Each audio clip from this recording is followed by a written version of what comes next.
बिस्मिल्लाहिर्रहमानिर्रहीम।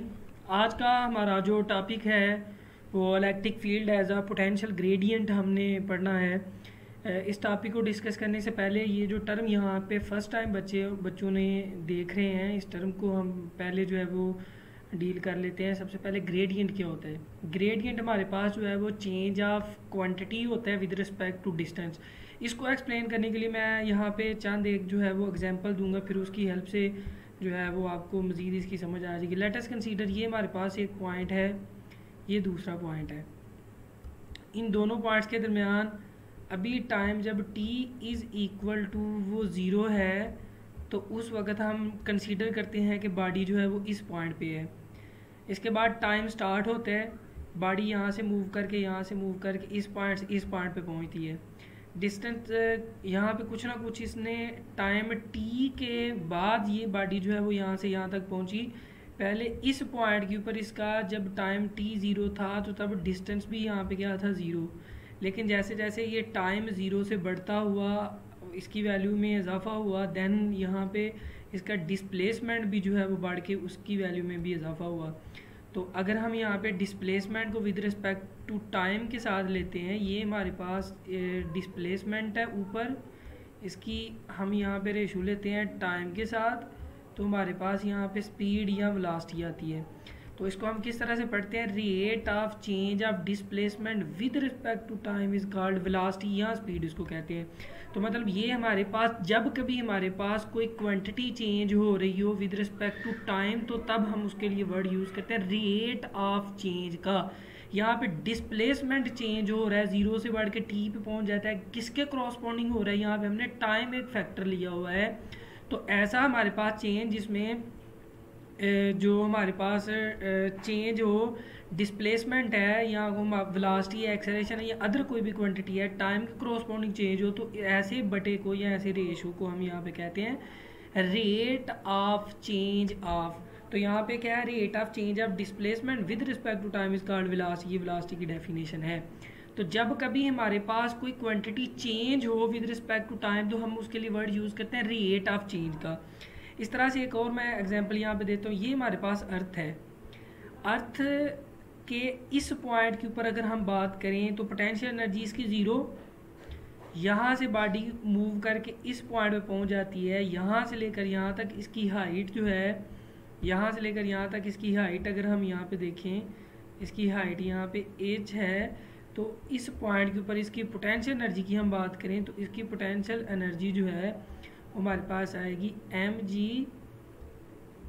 h के equal इसकी वैल्यू आएगी। तो मतलब क्या है कि हम यहाँ पे इस पॉइंट पे पोटेंशियल एनर्जी ज़ीरो, चूँकि हाइट ज़ीरो है, लेकिन जैसे जैसे ये बॉडी ऊपर की तरफ जा रही है, ऊपर की तरफ यहाँ तक पहुँच जाती है, तो इसकी पोटेंशियल एनर्जी बढ़ते हुए कहाँ पे आ जाती है, mgh पे। लेकिन अगर हम इसके दरमियान में यहाँ पे कोई पॉइंट ले लेते हैं, तो अब यहाँ पे हाइट कितनी है, h डिवाइडेड बाई 2। ये हमारे पास पहली हाइट के क्या हो जाते हैं, हाफ हो जाते हैं। तो इस पॉइंट के ऊपर अगर पोटेंशियल एनर्जी की बात करें तो हमारे पास इसकी वैल्यू आती है mgh डिवाइडेड बाय, इसकी वैल्यू क्या आएगी, डिवाइडेड बाय 2। तो यहाँ पे अगर आप देखें तो जो चेंज आ रहा है पोटेंशियल एनर्जी में, वो किसके रिस्पेक्ट से आ रहा है, इस हाइट के इस डिस्टेंस की वजह से। ऊपर हमने एक एग्जांपल ली जिसमें हमने देखा कि ये डिस्प्लेसमेंट में चेंज आ रहा है टाइम के, तो उसको हमने रेट ऑफ चेंज का वर्ड यूज़ किया। यहाँ पे अगर हम देखें तो ये हमारे पास अर्थ है, इस अर्थ के ऊपर अगर हम सरफेस पे देखें तो पोटेंशियल एनर्जी ज़ीरो, यहाँ से कुछ डिस्टेंस कवर करके यहाँ पे आ जाए, मतलब हाइट h डिवाइडेड बाई 2 है, तो इसकी potential energy mgh divided by 2 आ जाती है।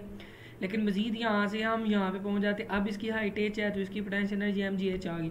अब अगर आप यहाँ पे देखें, अगर मैं यहाँ पे कोई बॉल पॉइंट है या कोई बोर्ड मार्कर है, उसको 1 घंटे के लिए यहाँ पे पकड़ के खड़ा रहता हूँ या यहाँ पे पकड़ के खड़ा रहता हूँ, तो इस पॉइंट पे पोटेंशियल एनर्जी mgh ही रहेगी, इसकी पोटेंशियल एनर्जी में चेंज नहीं आएगा।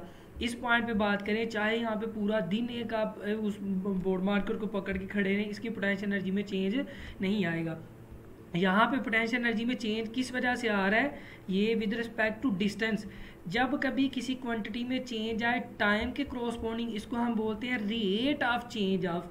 लेकिन अगर किसी क्वांटिटी में चेंज आता है विद रिस्पेक्ट टू डिस्टेंस या डिस्प्लेसमेंट, तो तब हम ऐसे चेंज को कहते हैं ग्रेडियंट। उसके लिए वर्ड क्या यूज़ करते हैं, ग्रेडियंट।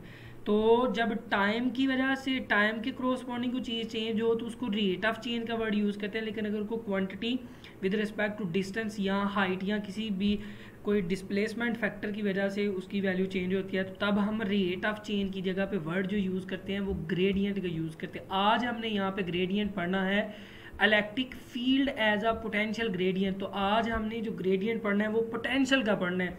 मतलब पोटेंशियल हमारे पास जो है, जो चेंज होता है इलेक्ट्रिक फील्ड के अंदर, electric field as a potential gradient. मतलब कोई भी चार्ज होगा उसको जब इलेक्ट्रिक फील्ड के अंदर प्लेस करेंगे तो उसका जो पोटेंशियल होगा वो जब मूव करेगा या हम उसको खुद मूव करवाएंगे तो तब उसका पोटेंशियल चेंज होगा।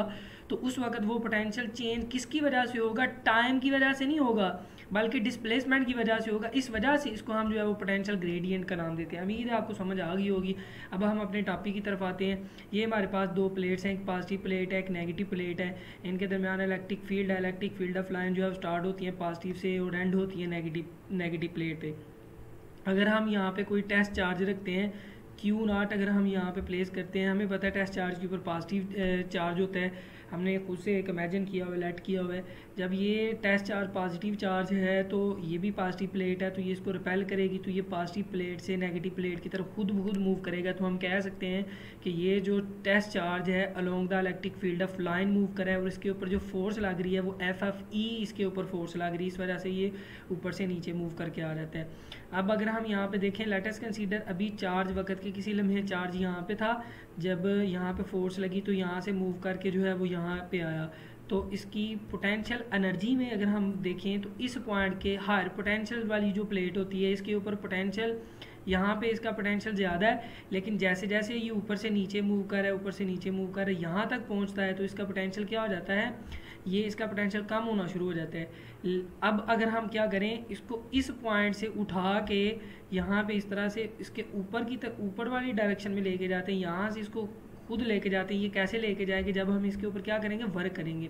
तो ये देखें ये एरो ऊपर को है, मतलब इसके ऊपर अगर हम खुद से वर्क करते हैं अगेंस्ट द इलेक्ट्रिक फील्ड या against this force, electric force, तो इसके ऊपर खुद वर्क करने से जैसे जैसे हम इसको ऊपर लेके जाते हैं तो इसका पोटेंशियल बढ़ता है। क्योंकि नेगेटिव प्लेट के ऊपर जो पोटेंशियल होता है ये 0 के इक्वल होता है, लेकिन पॉजिटिव प्लेट के ऊपर जो पोटेंशियल होता है वो मैक्सिमम पोटेंशियल होता है। तो हमने यहाँ पे इसकी ग्रेडियंट की डेफिनेशन में पढ़ना है कि ग्रेडियंट हम उस वक्त यूज़ करेंगे वर्ड जब हमारे पास जो चेंज आ रहा हो मैक्सिमम चेंज आ रहा हो। अगर हम यहाँ से ऊपर से नीचे मूव करते हैं तो यहाँ से हमारे पास चेंज आ रहा है विद रिस्पेक्ट टू टाइम भी आ रहा है, लेकिन इसको ग्रेडियंट हम सिर्फ उस वक्त बोलेंगे जब ये यहाँ पे चेंज आ रहा और वो क्वांटिटी में क्या हो रहा, इजाफा हो रहा। तो हमने पोटेंशियल ग्रेडियंट पढ़ना है। तो पोटेंशियल ग्रेडियंट कब होगा, जब नेगेटिव प्लेट से पॉजिटिव प्लेट की तरफ आएंगे तो ये 0 पोटेंशियल से मैक्सिमम पोटेंशियल की तरफ जाएंगे, तो तब हमारे पास जो है वो इसको ग्रेडियंट का वर्ड यूज़ करेंगे। तो अब हम पोटेंशियल ग्रेडियंट फाइंड करने के लिए कैलकुलेशन करते हैं। इसके लिए आप यहाँ पे देखें इसको कैसे मूव करवाएंगे, यहाँ से लेकर यहाँ तक हमें खुद वर्क करना पड़ेगा। वर्क करने से यहाँ पे ऊपर आते हैं। आप यहाँ पे भी देख सकते हैं ये अर्थ है, तो अर्थ की अपोजिट डायरेक्शन में हम यहाँ पे इसकी ग्रेविटी की अपोजिट डायरेक्शन में ऊपर गए थे, तो हमने इसके ऊपर वर्क किया, वो वर्क यहाँ पे पोटेंशियल एनर्जी में स्टोर हो गया। तो हमने यहाँ पे कहा कि ये पोटेंशियल एनर्जी में इजाफा हो रहा है, मैक्सिमम चेंज आ रहा है विद रिस्पेक्ट टू डिस्प्लेसमेंट, तो इसको हमने यहाँ पे ग्रेडियंट का वर्ड यूज़ किया। यहाँ पे भी आप इस तरह से जब इसको अपोजिट डायरेक्शन में मूव करते हैं, इसके ऊपर वर्क करके इसको यहाँ से ऊपर लेके जाते हैं, तो तब जो है इसके अंदर मैक्सिमम चेंज आएगा। तो इसको हम जो है वो पोटेंशियल ग्रेडियंट पढ़ेंगे। इसको अब हम मैथमेटिकल करने जा रहे हैं कि इसकी सबसे पहले डेफिनेशन देख लेते हैं। इसकी डेफिनेशन क्या है, it is defined as the maximum change of potential. Maximum change of potential क्या है, जब ये इस तरह से नीचे से हम ऊपर की तरफ इसको मूव करवाएं, और जब ऊपर को मूव करवाते हैं तो यहाँ पे जो हमारे पास मौजूद है ये इलेक्ट्रिक फोर्स है, इसकी अपोजिट फोर्स के ऊपर जो है वो इसको हम लेके जाएंगे। It is defined as the maximum change of potential with respect to time. यहाँ पे आप देख सकते हैं ये ग्रेडियंट सिर्फ उस वक्त आता है जब हमारे पास कोई मैक्सिमम चेंज आता है पोटेंशियल में with respect to time between two oppositely charge plate. हमने वेलोसिटी की डेफिनेशन पढ़ी थी, the rate of change of displacement with respect to time. यहाँ पे क्या है, पोटेंशियल का हमने ग्रेडियंट लेना है तो फिर इसके क्रॉसपोंडिंग डेफिनेशन करेंगे। It is defined as the maximum change of potential with respect to displacement या distance between two oppositely charge plate. और यहाँ पे दो अपोजिटली चार्ज प्लेट के अंदर हमने ग्रेडियंट फाइंड करना है, इस वजह से हमने यहाँ पे इसको नाम दिया। नेक्स्ट इसकी मैथमेटिकल फॉर्म हम करने जा रहे हैं। हमारे पास लेट कर लेते हैं कि ये जो हमने यहाँ से लेकर यहाँ तक ऊपर इसको लेके जाना है, वर्क डन कैलकुलेट करना है। वर्क डन का जो फार्मूला होता है वो फोर्स इनटू डिस्प्लेसमेंट होता है। इसकी डॉट प्रोडक्ट को ओपन करें तो हमारे पास काज ऑफ थीटा आ जाता है साथ। Theta is the angle between force and the displacement. Force अगर हम यहाँ पे देखें, this one is electric force, इसके डायरेक्शन नीचे को है। डिस्प्लेसमेंट की डायरेक्शन उस तरफ होगी जिस तरफ बॉडी जा रही है, बॉडी नीचे से ऊपर जा रही है। डिस्प्लेसमेंट की डायरेक्शन ऊपर को है, फोर्स की डायरेक्शन नीचे को। तो दोनों के दरमियान अगर हम यहाँ पे एंगल लेना चाहें तो इन दोनों के दरमियान यहाँ से लेकर यहाँ तक एंगल बनेगा। ये एंगल 180 आ रहा है, तो काज 180 जो है वो -1 की इक्वल है। तो यहाँ पे देखें काज 180 की जगह पे -1 लगा है, -1 शुरू में आ जाएगा तो ये हमारे पास FD आ जाएगा। तो फोर्स की जो इलेक्ट्रिक फोर्स है इसका फार्मूला हमें पता है, ये Q0 जो है वो E के इक्वल इसका फार्मूला होता है। तो ये हमने वर्क डन कैलकुलेट कर लिया। Now the definition of a potential difference, चूँकि हमने यहाँ पे पोटेंशियल ग्रेडियंट लेना है तो पोटेंशियल ग्रेडियंट या पोटेंशियल डिफरेंस लास्ट टाइम मैंने बताया था एक ही चीज़ होती है। तो अब हम पोटेंशियल ग्रेडियंट की बाय डेफिनेशन इसका फार्मूला लिखेंगे। हमने पढ़ा था कि जो पोटेंशियल डिफरेंस होता है वो इक्वल होता है work done over Q0। Work done हमने ऊपर कैलकुलेट किया है, ये हमने पहले पढ़ चुके हैं, डिटेल में कल बात हो चुकी है। तो ये इसकी वैल्यू जो है वो यहाँ पे इस जगह पे जब हम पुट करेंगे तो तब हमारे पास जो है वो आ जाता है putting the value of work done of A to B। तो ये हमारे पास potential is equal to -Q0 E into D naught, D into Q0 नीचे आ रही है, ये Q0 से काट जाएगा। तो नेक्स्ट हमारे पास जो है वो पोटेंशियल आ रहा है -ED। E is electric field, D and displacement या डिस्टेंस उसको जितना हमने मूव करवाया है। अब वो इसको थोड़ा सा जनरल फॉर्म में हम लिखने लगे हैं। If the distance is very small equal to delta R. अगर हम जो यहाँ पे बॉडी को मूव करवा रहे हैं उसका डिस्टेंस वेरी स्मॉल हो, मतलब उसको जो हमने मूव करवाना है वो मूव करवा के उसको थोड़े से डिस्टेंस पे हमने लेके जाना है इलेक्ट्रिक फील्ड पे, तो तब हम D की जगह पे जो टर्म यूज़ करेंगे वो डेल्टा आर की टर्म यूज़ करेंगे। Then the electric field will be uniform, और उस वक्त इलेक्ट्रिक फील्ड जो है वो यूनिफॉर्म होगी। लास्ट टाइम भी जो है वो बात हो चुकी है कि जो इक्विलिब्रियम स्टेट में हम जो है वो चार्ज को किस तरह से लेके जाते हैं। तो यहाँ पे अगर डेल्टा आर स्मॉल होगा तो फिर हम इक्विलिब्रियम स्टेट के अंदर जो है वो यूनिफॉर्मली उसको नीचे से ऊपर लेके जाएंगे। तब जो यूनिफॉर्मली बॉडी मूव करे तो उस वक्त उसका एक्सेलरेशन 0 होता है, और 0 एक्सेलरेशन हम उस वक्त कहते हैं जब बॉडी इक्विलिब्रियम स्टेट में हो। एंड द अबव इक्वेशन बम 1 और अबव इक्वेशन बिकम, तो ऊपर वाली इक्वेशन इस तरह से आ जाएगी। जस्ट हमने D की जगह पे डेल्टा आर को लेट किया जब हमारे पास जो है जो मूव करवा रहे हैं हम चार्ज को वेरी स्मॉल डिस्टेंस पे हम उसको लेके जा रहे हो। अगर हम यहाँ पे इलेक्ट्रिक फील्ड की वैल्यू लेते हैं, electric field is equal to minus into delta V over जो है वो डेल्टा आर आ जाता है। ये जो हमारे पास टर्म होती है delta V over delta R, इसको हम किस तरह से पढ़ते हैं, delta V is a potential, delta R is a distance, rate of change of potential with respect to distance. इसको हम क्या बोलते हैं, ग्रेडियंट। लेकिन पोटेंशियल का ये चेंज आ रहा है इस वजह से इसको हम पोटेंशियल ग्रेडियंट का नाम देते हैं। तो यहाँ पे हमारे पास ये जो है वो पोटेंशियल ग्रेडियंट वाली टर्म आ गई। ये electric field is equal to minus potential gradient, तो यही हमने जो है वो प्रूव करना था, electric field of a potential gradient. Next हम यहाँ पे एक चीज़ डिस्कस कर लेते हैं कि ये नेगेटिव साइन यहाँ पे क्या बता रहा है।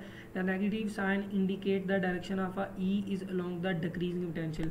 ये जो इलेक्ट्रिक फील्ड है इसकी डायरेक्शन जो है वो इंक्रीजिंग पोटेंशियल के यहाँ जो है वो along the decreasing potential. The negative sign indicate the direction of a E is along the decreasing potential. ये जो इलेक्ट्रिक फील्ड की डायरेक्शन है ये डिक्रीजिंग पोटेंशियल की अपोजिट है, इस वजह से इसका जो है वो नेगेटिव साइन आता है। नेक्स्ट अगर हम इसके इलेक्ट्रिक फील्ड के यूनिट की अगर हम बात कर लेते हैं या पोटेंशियल ग्रेडियंट के यूनिट की अगर हम बात करते हैं तो वो हमारे पास जो है वो आ जाते हैं इसके यूनिट वोल्ट पर, जो मीटर इसके यूनिट हैं ये आप देख सकते हैं, volt per metre is the unit of a potential gradient या इलेक्ट्रिक फील्ड। तो ये आज का हमारा टॉपिक था, उम्मीद है सब बच्चों को समझ आई होगी। अगर किसी भी पॉइंट की आपको समझ नहीं आई तो आप कमेंट सेक्शन में जाकर मुझसे क्वेश्चन कर सकते हैं। जी अल्लाह हाफिज़।